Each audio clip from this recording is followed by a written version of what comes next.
මැරෙනවා තමයි. හැබැයි මලමිනී වෙන්න එපා. අතෑරෙනවා තමයි. අතෑරලා දාලා යන්න ඕනේ. දැන් බුදුරජාණන් වහන්සේ වැඩ ඉඳපු ආරාම මොනවද? ජේතවනාරාමය, වේළුවනාරාමය, පූර්වාරාමය,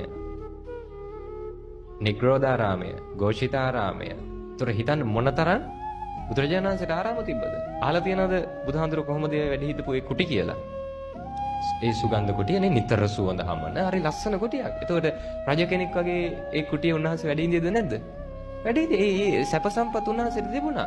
රජමාලිගා වලින් දානය හම්බුණා. සිටුමාලිගා වලින් දානය හම්බුණා. හැම දෙයක්ම ඉහළම විදිහට උන්වහන්සේට හම්බුණා. උන්වහන්සේ ප්‍රතික්ෂේප කරාද? නෑ. වෙනස තියෙන්නේ බුදුහාමුදුරුවෝ ධර්මයේ දේශනා කරේ ඒව දාලා යන්න නෙවෙයි.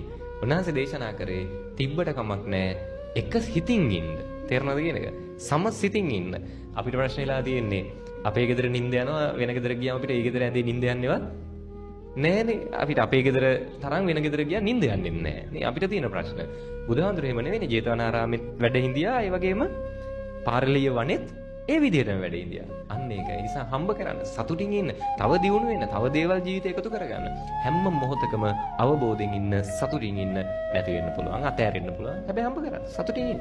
තේරුණාද කියපු ටික? හැමෝම එක ලස්සනට ගනුදෙනු කරන්න. හැම වෙලාවම තව කෙනෙක්ට ඔබ හොඳම කෙනා වෙන්න.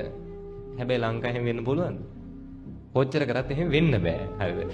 ඔබට එකඟව කාටනෝද ඔබ හොඳම කෙනා වෙන්න ඕනේ? තමන්ට අනුවනේ. ඔබ නිවැරදි වෙන්න ඕනේ. මේ ලෝකේ හොඳම සාක්ෂියට අනුව මොකද්ද? මොන සාක්ෂියද?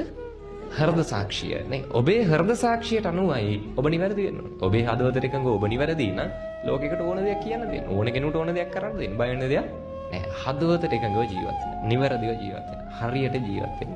පැහැදිලිව ජීවත් වෙන්න නේ. ලස්සන ජීවත් වෙන්න. පුළුවන් උපරිම හොඳ දේ කරන්න. අනික වෙනුවෙන් යහපත් දේම දෙන්න. තේරුණාද?